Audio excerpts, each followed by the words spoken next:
Hey everybody, welcome back to another midweek episode.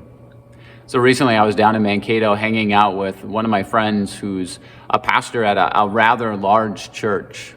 And he was giving me a tour of their facilities. And just as we were about to wrap things up, he said, one more room that I want to show you. And he took us upstairs above their sanctuary and into their sound and video room, their tech room. And there's all of these monitors and flashing lights. And I mean, there's so much equipment. We're talking hundreds of thousands of dollars in equipment. By the way, some of you have worked up in the sound booth area, and every week here at church, we have people who are running the video, running the soundboard, doing the slides. And I just want to give a quick shout out to each of those volunteers. You matter. And honestly, when people are up here in their roles, I joke with them, you realize you guys have control. Like, you can mute us. Honestly, you can make us look better, or you can make us look worse. Because that's the thing about the sound booth area. If they're doing their job well, nobody notices. Because their goal is to draw attention to what is happening in the front of the worship space. But if something doesn't go right, people notice.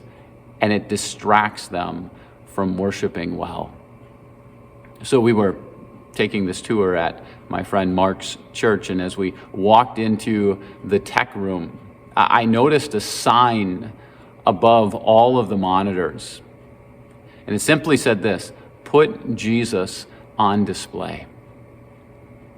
And I love the way that they put it, because isn't that the goal? Like, those who are up in the sound booth, they're to put the emphasis on Jesus, to make sure that Jesus can be heard and seen in those who are leading worship. And it's the same for those who are leading worship. For those who are pastors preaching, the end goal is to put Jesus on display. Many church pulpits have a sign that says this: "Sir, we would see Jesus." I remember my church growing up had that sign. The church that I attended at seminary as I preached there had that sign: "Sir, we would see Jesus." And it's based on a story from John chapter 12, where a group of Greek-speaking Jews show up in Jerusalem for the Passover celebration. And they bump into some of Jesus' disciples, and they're like, "What can we do for you?" And in John 12:21, it says these words: "Sir, we would like to see Jesus." They weren't there to see the disciples. They were there because they wanted to see Jesus. And I believe that this is true when people come to worship. It's not about seeing me. It's not about seeing somebody else leading worship. It's not about seeing our Christmas productions or programs that are coming up. Ultimately, we want people to see Jesus. And that's how we're to live our Christian lives, because even the word Christian, it means little Christ. It means that we're to represent and reflect Jesus in what we say and what we do. And when we make a mistake, when we mess up, when we sin, it distracts people from seeing Jesus clearly.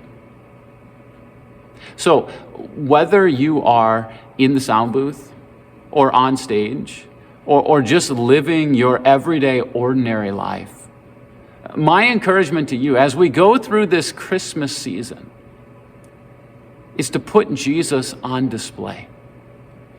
Make it all about Him, because He's what matters most.